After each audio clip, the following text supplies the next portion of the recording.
Assalamualaikum warahmatullahi wabarakatuh. Anda rindu mendengarkan kajian-kajian dari ustadz-ustadz kita dari Aceh? Kunjungi channel YouTube Maulizul Akbar NAD. Subscribe, like, share, komen.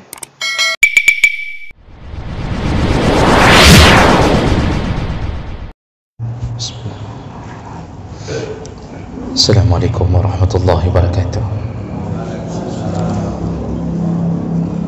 Alhamdulillahi rabbil alamin. Wa bihi nasta'in ala umuri dunya waddin. Asyhadu an la ilaha illallah wahdahu la syarika lah wa asyhadu anna Muhammadan 'abduhu wa rasuluhul karim. Allahumma shalli wa sallim ala nabiyyina wa sayyidina al-Mustafa Muhammadin wa ala alihi wa ashabihi ajma'in. Amma ba'd. Rabbi shrah li sadri wa yassir li amri wa hlul 'uqdatam min lisani yafqahu qawli. Segala puji bagi Allah, kemudian salawat dan salam pada Rasulullah, pada keluarga dan seluruh sahabat-sahabatnya. Ya Allah, muliakan insyaallah bapak-bapak dan ibu-ibu yang telah menyempatkan waktu berhadir memenuhi undangan Allah.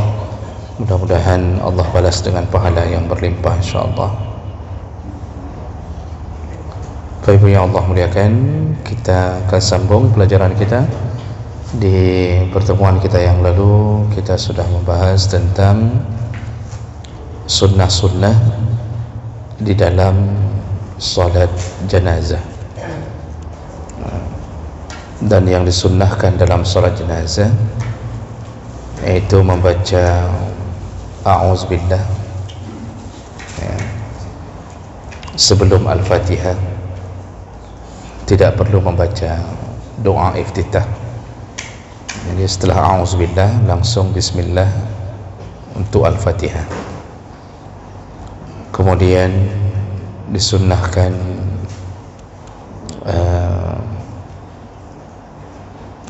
untuk mengatur saf. Sebenarnya mengatur saf dulu ya. Sebenarnya disunnahkan mengatur saf dulu. Disunnahkan dalam keadaan ganjil. Terutama kalau bisa dilakukan 3 saf, maka lakukan 3 saf berdasarkan hadis Nabi sallallahu alaihi wasallam. Lalu kemudian baru membaca a'udzubillah sebelum Al-Fatihah. Lalu disunnahkan israr, mengecilkan suara dalam salat jenazah. Di salat jenazah itu imam tidak mengangkat suaranya tapi dikecilkan ya. Lalu disunnahkan melakukannya dengan berjamaah. Kemudian disunnahkan dalam mazhab Syafi'i terutama membaca di takbir yang keempat dengan doa Allahumma la tahrimna ajrahu dan seterusnya ya, itu doa yang disunnahkan di takbir keempat. Sedangkan mazhab Hambali menyatakan bahwa cukup hanya diam saja, tidak perlu membaca doa apapun. Makanya kalau kita salat di Arab Saudi, salat jenazah, takbir keempat langsung salam. Jadi enggak ada bacaan ya.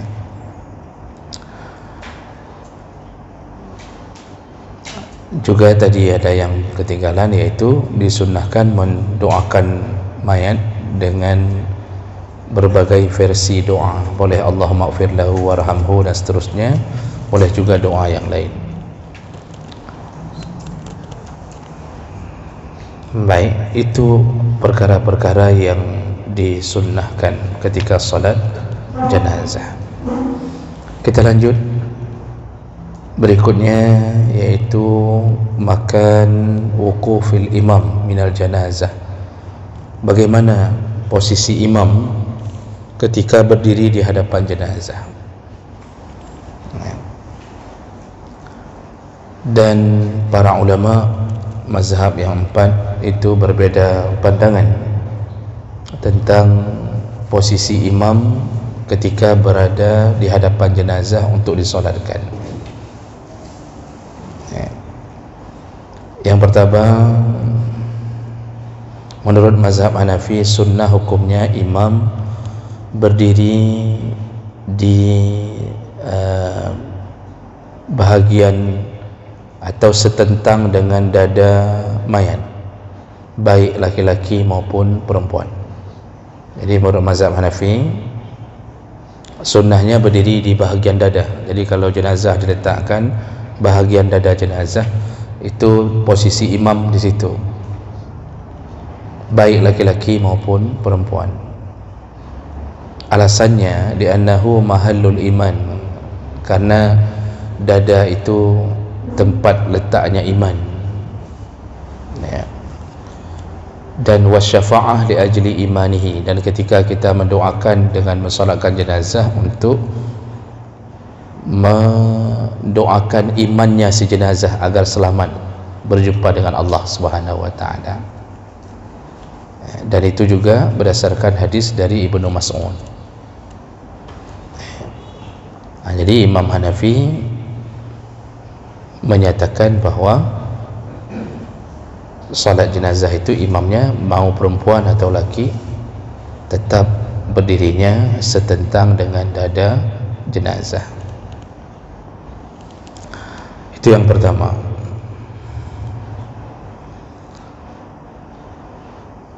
Dalil yang kedua, menurut mazhab Malik, yaqiful imam inda wasatir rajul wa inda mankibail mar'ah. Jadi menurut mazhab Malik, imam itu berdiri kalau jenazahnya laki-laki, dia berdiri di tengah-tengahnya, ya, di tengah laki-laki, berarti di bahagian lambung, pinggang. Sedangkan kalau jenazah perempuan, inda mankibail, di bahagian pundak, setentang dengan pundak jenazah perempuan. Itu menurut mazhab Malik. Lalu menurut mazhab Syafi'i, yundabu ayyaqifal musalli imaman aw munfaridan inda ra'sir rajul. Menurut mazhab Syafi'i, sunnah hukumnya imam berdiri setentang dengan kepala jenazah kalau jenazah itu laki-laki.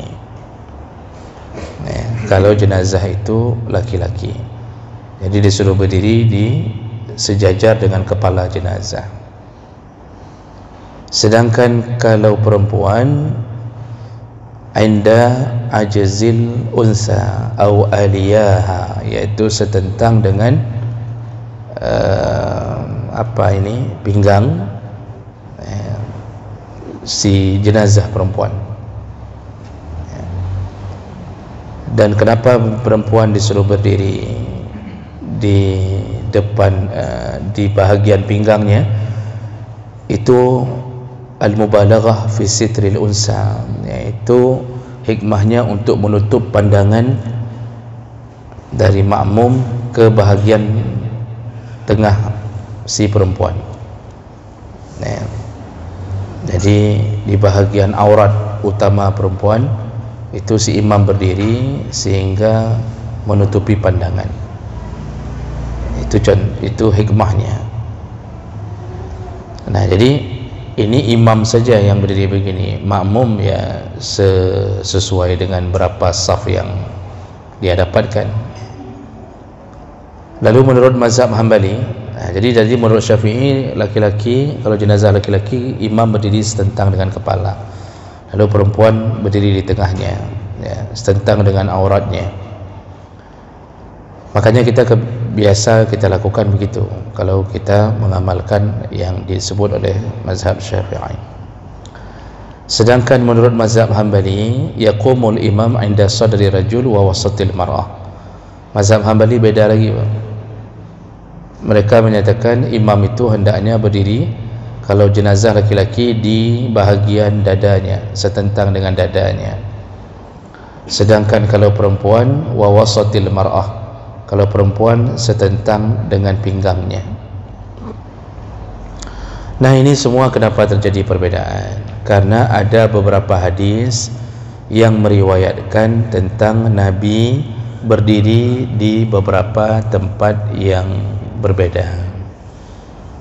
Jadi kita kadang-kadang melihat perbedaan-perbedaan yang menimbulkan khilaf di antara ulama itu bukan karena mereka suka mereka, tidak. Tapi ada hadis menyebutkan begini, ada hadis menyebutkan begitu. Dan itu wajar terjadi karena bisa jadi waktu Nabi melakukan satu solat jenazah disaksikan oleh fulan, Nabi ternyata berdirinya begini. Nanti di hari yang berbeda disaksikan oleh sahabat lain, ternyata enggak sama, Nabi berdirinya berbeda posisinya. Jadi makanya banyaklah terjadi perbedaan-perbedaan pandangan dalam masalah ini, ya. Dan dalam semua masalah fikih. Contohnya saja, ada hadis Nabi dari Samurah bin Jundab berkata, Nabi berkata, "Sallaitu wara'a Rasulillah." Samurah berkata, "Sallaitu wara'a Rasul."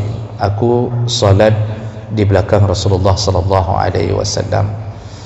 Ala imra'atin matat fi nifasiha, yaitu kami salat jenazah untuk seorang perempuan yang meninggal karena nifas, dalam masa nifas. Faqama 'alaiha Rasulullah fi salat wasataha. Lalu Rasulullah salat di bahagian, berdiri sejajar dengan bahagian tengah atau pinggangnya si perempuan. Ini dalam satu hadis. Dalam hadis yang lain, ya, dari Abi Ghalib Al-Ghunnat qala syahidtu Anas bin Malik shalla ala janazati rajul. Aku pernah menyaksikan Anas bin Malik mensolatkan jenazah seorang laki-laki. Faqama inda ra'sih, dan kulihat Anas berdiri di depan sejajar dengan kepala jenazah. Falamma rufi'at utiya bi janazati imra'atin. Ketika jenazah laki-laki ini sudah selesai disolatkan, lalu didatangkanlah jenazah perempuan. Fasalla 'alaiha. Anas bin Malik kembali mensolatkannya. Faqama wasataha. Lalu Anas bin Malik solat di bahagian tengahnya si perempuan, sejajar dengan tengahnya perempuan. Dan ada hadis lain, ya. Dan ada berapa hadis ini Pak, saya tidak bacakan semua lagi, yang Rasulullah juga melakukan hal-hal yang berbeda dari waktu-waktu yang berbeda. Inilah yang menyebabkan terjadinya perbedaan pandangan tentang mana posisi solat jenazah. Maka semua posisi itu boleh, apalagi hukumnya sunnah. Jadi kalau salah-salah sedikit, masalah dalam jenazah, diletakkan jenazah, lalu imam berdiri sembarangan di hadapan kaki jenazah atau di hadapan pinggang jenazah laki-laki. Kalau Mas Syafi'i kan di kepalanya berdasarkan hadis Anas bin Malik. Kalaupun terjadi kesalahan, itu tidak menyebabkan batalnya solat jenazah, itu hanya sunnah saja. Artinya mendapatkan pahala yang lebih mengikuti tuntunan Nabi sallallahu alaihi wasallam. Kalaupun terjadi kesalahan, tidak mengurangi pahala solat jenazah tersebut, cuma ya tidak dapat lebih saja, itu saja. Artinya enggak dapat uang lembur, ya, cuma dapat gaji pokok saja. Masalah salah-salah tidak ikut Nabi cara sunnah itu tidak apa-apa juga, cuma ya begitu, mendapatkan yang pokoknya saja. Dan solat jenazah itu pokoknya berapa? Gaji pokoknya berapa? Yaitu mendapatkan pahala sebesar gunung Uhud. Pahala sebesar gunung Uhud, Pak. Dan itu tidak berkurang hanya karena imam berdiri di tempat yang enggak sesuai dengan hadis Nabi, tidak berkurang. Cuma tidak dapat lebih, tidak dapat pahala mengikuti sunnah yang tuntunan Nabi, itu saja. Ya, jadi itu perkara-perkara sunnah bersangkutan dengan posisi imam. Ya. Nanti kalau ditambah lagi informasinya tentang jenazah itu, kepalanya ke arah selatan atau utara, Dalam mazhab Syafi'i dan imam-imam besar dalam mazhab Syafi'i menyatakan yang lebih kuat pandangannya yaitu kepala jenazah itu diletakkan ke arah selatan, iaitu sebelah kiri imam. Jadi kalau sebelah kiri, sebelah selatan kan apa? Ho selatan, ho utara. Jadi kalau ini dalam kitab-kitab Syafi'i, kalau sebelah kiri imam berdiri, posisi kepala jenazah di sebelah kiri imam, sedangkan imam berdiri ke arah kiblat, kan? Itu sebelah kiri imam, baik laki maupun perempuan. Nanti ada beda-beda pandangan juga, itu tidak sepakat juga, cuma dalam mazhab Syafi'i begitu.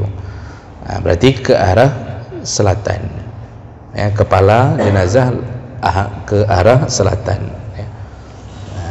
Itu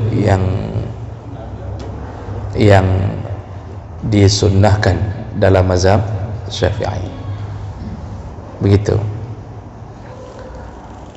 Untuk fikir kalau dapat ho selatan kan, karena kan kita memposisikan itu juga kadang-kadang bingung juga kalau kita tidak melihat arah mata angin. Sudah. Jadi berikutnya, saya tidak tahu kalau mazhab yang lain ke arah mana, cuma saya dapatkan perbezaan, cuma saya tidak hafal betul. Dalam mazhab lain ada perbezaan, ada yang mengatakan ke utara, ada juga pendapat mengatakan kalau laki ke selatan, kalau perempuan ke utara. Tapi itu perkara kecil, Pak, bukan perkara besar sampai mau pakai-pakai, tidak usah masalah itu.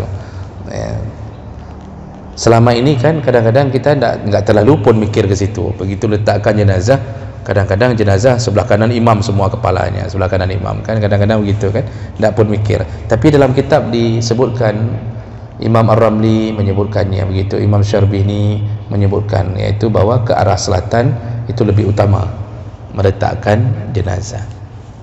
Oh salah, ada perlu anak pupu aman kan, tidak perlu kita bangunkan jenazah untuk menghadap ke utara, tidak perlu. Sudah, berikutnya, permasalahan berikutnya, halatul masbuk fi salatil jenazah.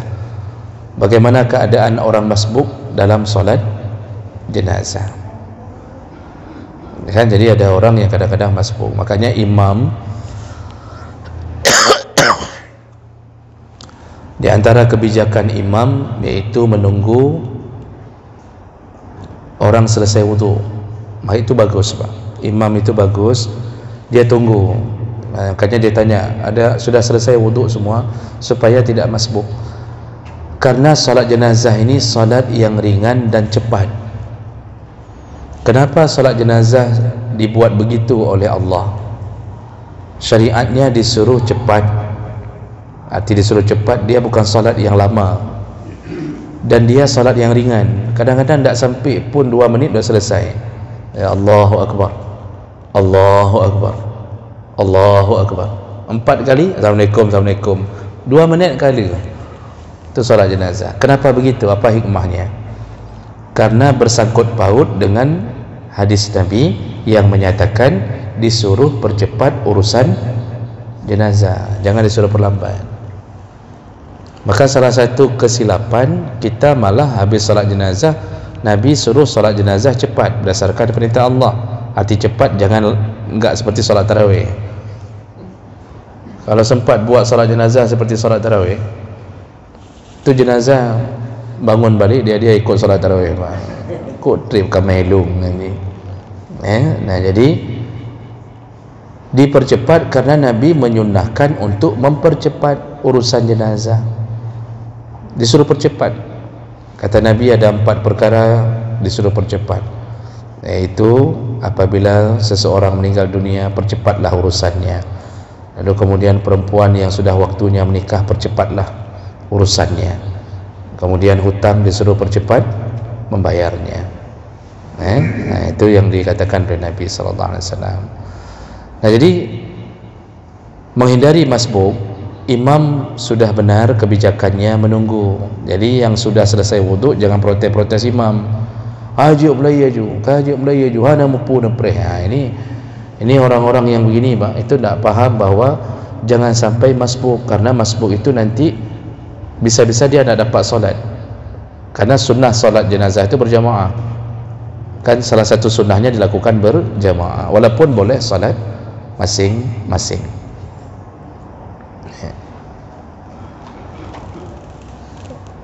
Nah, bagaimana kalau seseorang masbuk?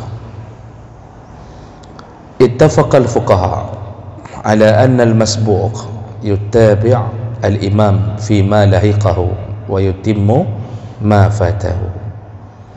Nah, yang pasti dulu sepakat semua para ahli fikih menyebutkan seorang yang masbuk tetap dia menyempurnakan apa yang kurang dari apa yang tinggal. Itu tetap, itu konsep awalnya. Jadi tidak boleh seorang masbuk masuk di takbir ketiga lalu dia hanya 2 kali takbir langsung salam bersama imam. Tak. Konsep awalnya sepakat ahli fikih, masbuk dalam solat manapun sama, dia mengikuti imam berapapun yang dia dapat. Mau takbir ketiga boleh, takbir keempat boleh. Lalu wa yutimma ma fatahu, dan dia sempurnakan apa yang tertinggal. Berarti dia nanti tambah sendiri 3 kali takbir lagi. Nah, untuk detailnya untuk penjelasan detail orang yang masbuk itu begini. Yukabbirul masbuk wa yaqra al-Fatihah. Orang yang masbuk dalam solat jenazah itu tetap datang lalu bertakbir, iaitu takbir pertama, takbiratul ihram. Wa yaqra al-Fatihah, lalu dia membaca al-Fatihah. Nah, walaupun dia berada di takbir ketiganya imam, yang dia tetap harus hitung takbirnya sendiri. Dia hitung takbirnya sendiri.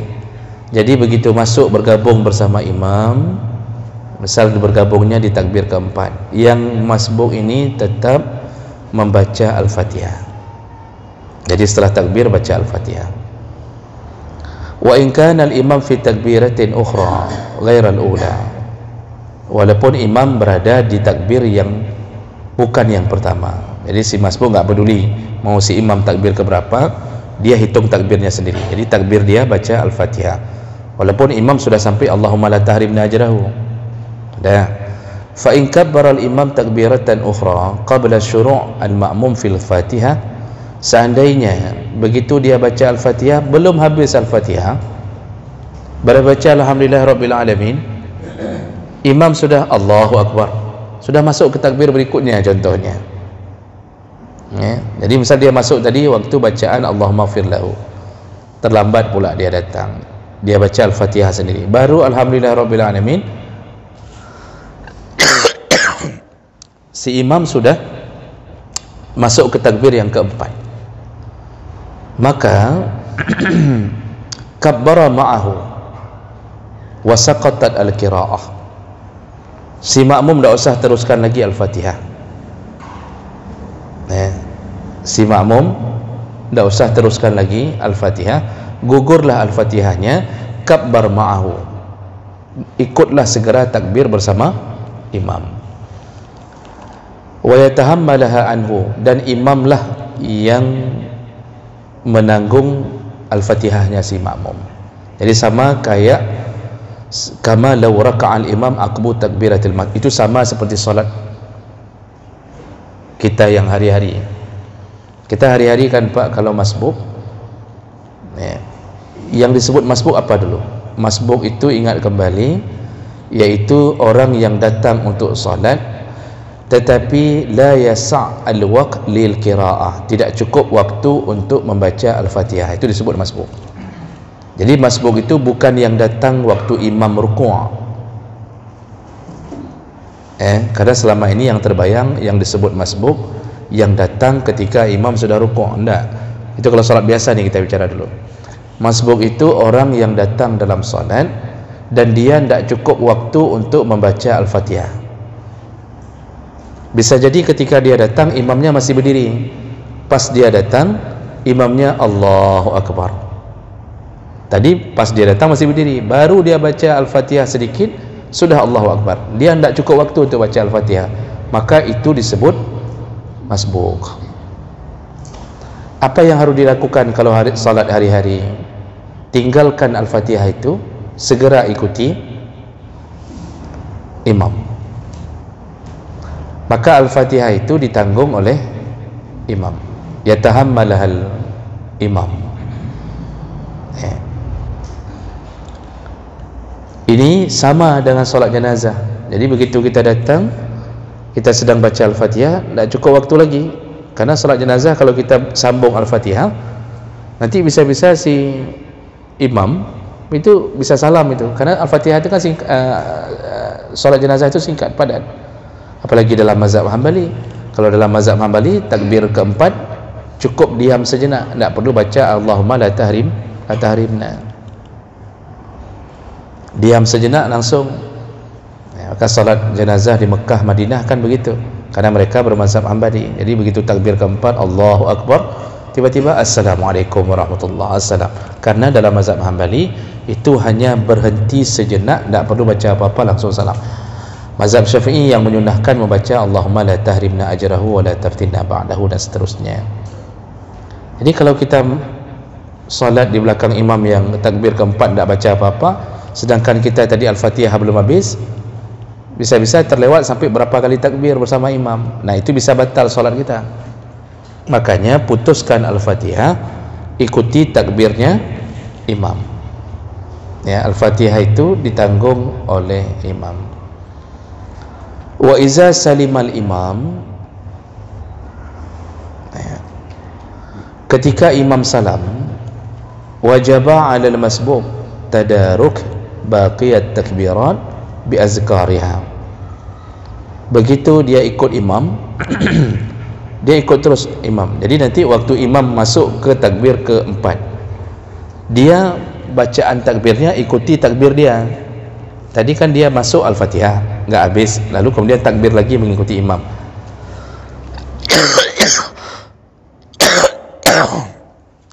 Nah, takbir berikutnya dia si makmum yang masbuk ini membaca apa yang sesuai dengan urutan takbir dia sendiri. Jadi habis Al-Fatihah, imamnya takbir keempat, dia berada di takbir kedua, maka si makmum baca salawat. Baca salawat. Lalu si imam salam. Sudah salam imam, si makmum jangan ikut salam. Disitulah dia tambah dua takbir lagi. Dua takbir lagi, berarti dia nanti takbir sendiri. Takbir ketiga Allahumma fir lahu, takbir keempat Allahumma la tahrimna, baru dia salam sendiri. Itu keadaan orang yang masbuk dalam salat jenazah. Jadi jangan sampai ketika imam takbir kita pun ikut, ketika imam salam kita pun ikut salam. Berarti kita cuma dua kali takbir. Sedangkan kita sudah belajar rukun salat jenazah, yaitu wajib setelah niat wajib 4 kali takbir, harus ada 4 kali takbir. Kalau batal salat jenazah kita, itu berefek enggak diterima. Enggak diterima berarti tidak berfungsi doa kita untuk jenazah.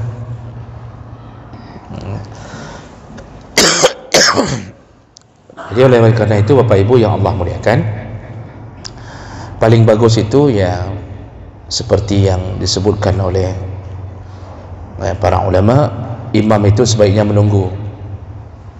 Imam sebaiknya menunggu.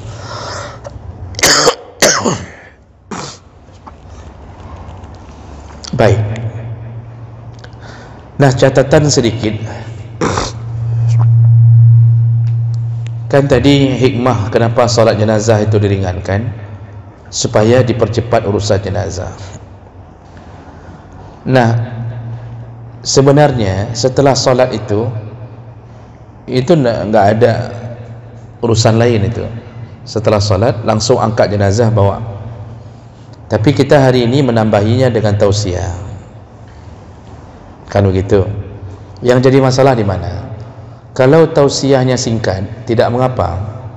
Berarti memberi mau'izah atas kematian, dan itu juga bermanfaat mengingatkan orang yang masih hidup, sekaligus memberitahu informasi dari jenazah. Dan kalau jenazahnya orang yang baik, sekaligus menjadi sebuah momen untuk memberi kesaksian yang baik kepada jenazah. Jadi imamnya menyebutkan jenazah ini, ya, misalnya orang yang beri tausiah menyebutkan jenazah ini masa hidupnya, Masya Allah sahabat kita tidak pernah tinggal solat jamaah bersama kita, mudah-mudahan dia ahli surga. Dan tidak wajib pun bertanya ke makmum apakah jenazahnya juruh, tidak wajib tanya itu. Orang tidak perlu tanya itu kalau hatinya berdesir mengatakan ini jenazah urunggan, itu sudah cukup bagi Allah untuk menjadikan kita saksi di atas jenazah. Karena bahkan yang jawab jeroh kadang-kadang enggak sesuai dengan hati. Jadi terpaksa jawab jeroh padahal melawan hatinya. Karena yang dihitung adalah hati. Makanya di dalam kaidah fikih disebutkan lau ikhtalafal lisan wal qalbu fal mu'tabaru ma fil qalbi. Kalau berbeda antara lisan dan hati, maka yang dijadikan sumber atau sandaran adalah hati, bukan lisan. Semua urusan begitu. Kita mau zakat, bayar zakat, tapi begitu kita bilang ini saya kasih sedekah untuk fitrah saya, salah dah ucap, roh sedekah dah keren. Sahkah? Sah. Karena yang dihitung sebenarnya bersitan hati. Kita mau bayar zakat, mulut salah ucap, sah. Jadi begitu juga pujian terhadap mayat itu penting, itu mengampunkan dosa mayat, tapi bukan yang dibuat-buat. Harus sesuai fakta, realita, dan keluar dari sanubari yang paling dalam. Itu bermanfaat kepada si mayat. 4 orang saja memuji mayat, maka diampunkan dosa mayat. 4 orang, apalagi tetangganya yang paling dekat, yang menyaksikan, mempersaksikan bahwa jenazah itu orang baik. Jadi begitu disebut namanya, orang dah mulai ngomong-ngomong, kam meninggal, kok ged bapaknya, kok ged urang selamat tinggal, kok ged. Itu bahasa-bahasa baik sekali. Itu enggak di depan jenazah, dari rumah ke rumah, itu sudah mempersaksikan. Itulah kesaksian yang paling utama. Nah, sekarang masalahnya, yang jadi masalah adalah tausiahnya terlalu lama. Itu sudah tidak sesuai lagi dengan tujuan. Tadi salat dipercepat, tujuannya agar segera jenazah dibawa ke kuburan. Terus katanya tak ceramah 3 jam. Udah lebih dari khutbah Jumaat, Pak. Inilah makanya kadang-kadang orang tidak faham kenapa solat jenazah dipercepat, agar rufi'ah, agar segera diangkat jenazah itu untuk dikuburkan. Maka tertahanlah dia dengan ceramah yang panjang. Maka ceramah jenazah itu, kalaupun beri tausiah, itu singkat padat saja, 10 menit sudah selesai, cukup. Itu cukup hanya memberitahu tentang hikmah kematian orang yang masih hidup. Berjaga-jagalah agar kita mengambil iktibar dari ini. Kemudian kalau mau umumkan hutang, silahkan. Mengumumkan permintaan maaf dari pihak keluarga untuk si mayat, silahkan. Cukup, tutup, segera, selesai, bawa jenazah. Karena itulah sunnahnya, membawa jenazah secara cepat. Ini kalau jenazah sampai kita ceramahi sampai 1 jam, tu jenazah itu kan palak juga di dalam tu. Jenazah itu kan kesal dia. Karena jenazah itu kepada orang yang membawa kerenda, dalam hadis yang sahih, orang yang bawa kerenda saja, jenazah, ruh dari jenazah itu kan berseru.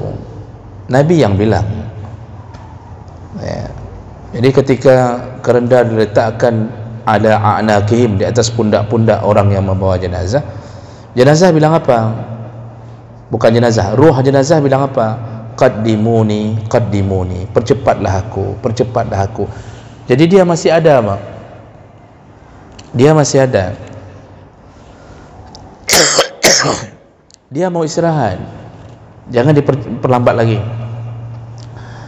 Datanglah orang yang ceramah untuk jenazah, mungkin ceramah ada tijim. Kira-kira jenazah itu mengucapkan apa? Hai apa dah, apa kan trip dah ke ceramah. Ilung mau istirahat. Saya mau istirahat, kamu tahan dengan ceramah kamu yang 1 jam. Itu harus dipahami. Maka siapapun yang diberi beban tentang urusan jenazah ini, itu harus faham sampai ke situ. Kalau tidak faham ya begitu. Sehingga tidak sesuai dengan urusan dalam kepentingan jenazah. Baik, jadi ini bahagian yang penting tentang bagaimana posisi orang masbuk dalam solat jenazah.